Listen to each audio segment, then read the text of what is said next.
Hello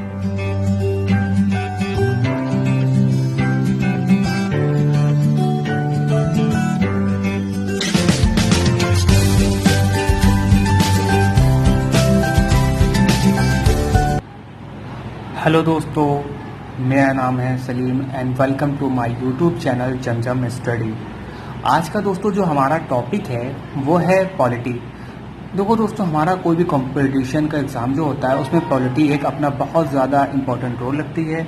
तो आज हम जो डिस्कस करेंगे वो पॉलिटी के सिलेबस के बारे में डिस्कस करेंगे। ठीक है दोस्तों, चलो अपनी वीडियो को स्टार्ट करते हैं। दोस्तों देखो, जो हमारी जो टॉपिक है वो हमारा स्टार्ट होता है, मतलब जो इम्पोर्टेंट क्वेश्चन अक्सर जो पूछे जाते हैं वो पूछे जाते हैं प्रेसिडेंट से, जिसमें हम भारत के प्रेसिडेंट के बारे में चीज़ों को पढ़ेंगे, उनसे कितने रिलेटेड आर्टिकल हैं, कितने क्वेश्चंस आ चुके हैं, इसको पढ़ेंगे। फिर उसके बाद हमारा जो अगला टॉपिक होगा वो होगा वाइस प्रेसिडेंट पढ़ेंगे दोस्तों। उसके बाद हम पढ़ेंगे प्राइम मिनिस्टर। ठीक है दोस्तों को जो मैंने सिलेबस बनाया है उसको मैंने ग्रुप वाइज डिसाइड किया हुआ है और इसको मैंने ग्रुप वाइज बना के रखा है, एक पूरा फ्रेम बनाया है जिससे आपको पढ़ने में आसानी हो। ठीक है दोस्तों, देखिए दोस्तों, बहुत से कोचिंग होंगे जो आपको अकॉर्डिंग टू आर्टिकल पढ़ाएंगे, आर्टिकल 1 2 3 4 5 6 7 8 9 10। हमें इस तरीके से नहीं पढ़ना। अगर हमें उस टॉपिक को पढ़ना है, जैसे अगर हम प्रेसिडेंट पढ़ना है तो दोस्तों जब हम प्रेसिडेंट का टॉपिक पढ़ेंगे तो प्रेसिडेंट में जितने भी आर्टिकल आते हैं, ठीक है, आर्टिकल से पढ़ेंगे। जैसे यहाँ से आर्टिकल नंबर 52 से प्रेसिडेंट स्टार्ट होता है दोस्तों, तो हम इससे पढ़ेंगे। लेकिन इसमें आर्टिकल नंबर 123 भी इंक्लूड होता है। ठीक है, तो इस तरीके से बहुत से ऐसे आर्टिकल्स होते हैं जो कि अलग अलग जगहों पे दिए होते हैं, लेकिन वो कहीं ना कहीं प्रेसिडेंट से या किसी न किसी चीज़ों से रिलेटेड होते हैं। तो हम उन सबको एक जगह पर रख के ही पढ़ाई करेंगे। ठीक है, उसके बाद प्राइम मिनिस्टर के बाद हमारा जो टॉपिक होगा दोस्तों सिटीजनशिप पढ़ेंगे, जिसमें नागरिकता के बारे में पढ़ेंगे, नागरिकता अधिनियम के बारे में पढ़ेंगे और उसके बाद हम फंडामेंटल राइट को पढ़ेंगे। फंडामेंटल राइट के बाद दोस्तों हमारा जो टॉपिक होगा वो होगा गवर्नर पढ़ेंगे। गवर्नर के बाद हम चीफ मिनिस्टर को पढ़ेंगे। अच्छा दोस्तों, उसके बाद हमारा डायरेक्ट प्रिंसिपल स्टेट पॉलिसी पढ़ेंगे, राज्य के नीति निर्देशक तत्व, फिर फंडामेंटल ड्यूटी मौलिक कर्तव्य, और दोस्तों फिर उसके बाद अमिटमेंट पढ़ेंगे। अमिटमेंट का मतलब होता है कि जो भी संशोधन होते हैं वो, फिर बेसिक स्ट्रक्चर के बारे में हम पढ़ेंगे। बेसिक स्ट्रक्चर क्या होता है संविधान का, वो पढ़ेंगे। फिर हमारा जो टॉपिक होगा वो पार्लियामेंट होगा, पार्लियामेंट के बारे में पढ़ेंगे। फिर दोस्तों हम उसमें कमेटी के बारे में पढ़ेंगे, जो कितनी कमेटियाँ होती हैं दोस्तों, हम कमेटी के बारे में पढ़ेंगे। कमेटी के बाद supreme court and high court के बारे में हम दोस्तों पढ़ेंगे।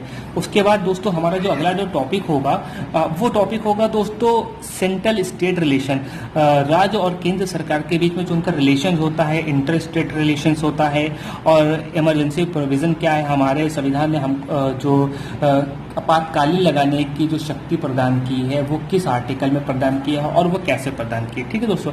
अच्छा दोस्तों, उसके बाद जो हम सबसे पहले पढ़ेंगे वो सबसे पहले पढ़ेंगे हिस्टोरिकल बैकग्राउंड, संविधान बनाया क्यों गया। ठीक है, द मेकिंग ऑफ कॉन्स्टिट्यूशंस। ठीक है, उसके बाद हम इस साइलेंट फीचर, कुछ संविधान कुछ साइलेंट फीचर है वो पढ़ेंगे दोस्तों।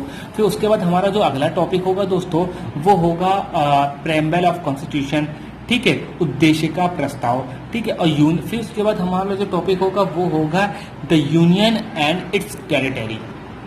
ठीक है दोस्तों, फिर उसके बाद हम पढ़ेंगे state legislature, subordinate courts पढ़ेंगे, special provision for some state.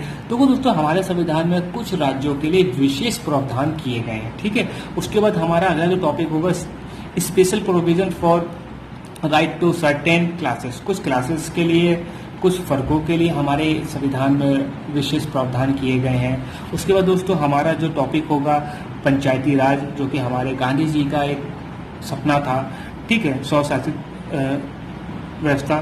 ठीक है, फिर नगर निगम के बारे में पढ़ेंगे, कॉर्पोरेटिव सोसाइटी के बारे में पढ़ेंगे। ठीक है, फिर यूनियन टेरिटरी के बारे में पढ़ेंगे, फिर scheduled tribe and the scheduled area के वगैरह के बारे में पढ़ेंगे, ओबीसी के बारे में पढ़ेंगे।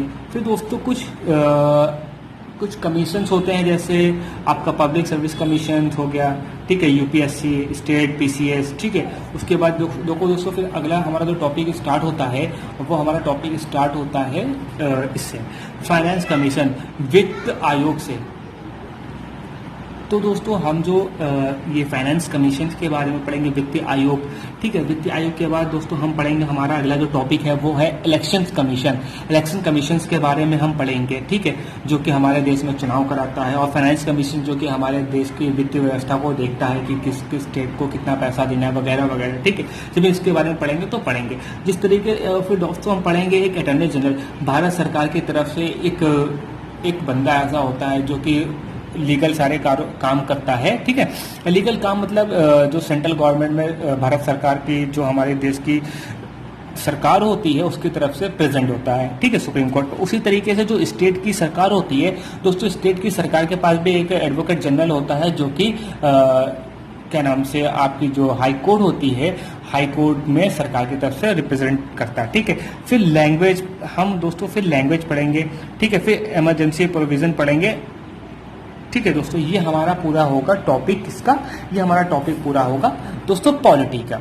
पॉलिटी में हम दोस्तों इतने टॉपिक पढ़ेंगे, अगर कोई और टॉपिक रह जाता है तो उस टॉपिक के भी हम निकालेंगे और उस टॉपिक को पढ़ेंगे। अच्छा दोस्तों, फिर से मैं तो आपको बोलूँगा कि हम कौन सा टॉपिक कब उठाएंगे। दोस्तों कौन सा टॉपिक कब उठाएंगे ये हमारा डिपेंड करता है करंट अफेयर पे, क्योंकि दोस्तों पढ़ने का जो सबसे आसान तरीका होता है वो मैं आपको सजेस्ट करूंगा करंट अफेयर।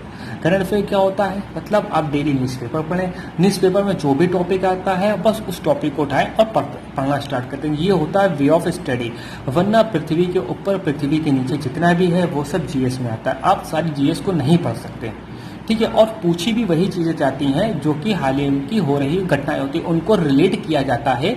किससे उनको रिलेट किया जाता है, आपके जीएस से। जैसे कि अभी एक नया टॉपिक चल रहा है कि इंडिया का जो संविधान है उसमें इंडिया का जो नाम है इंडिया और भारत।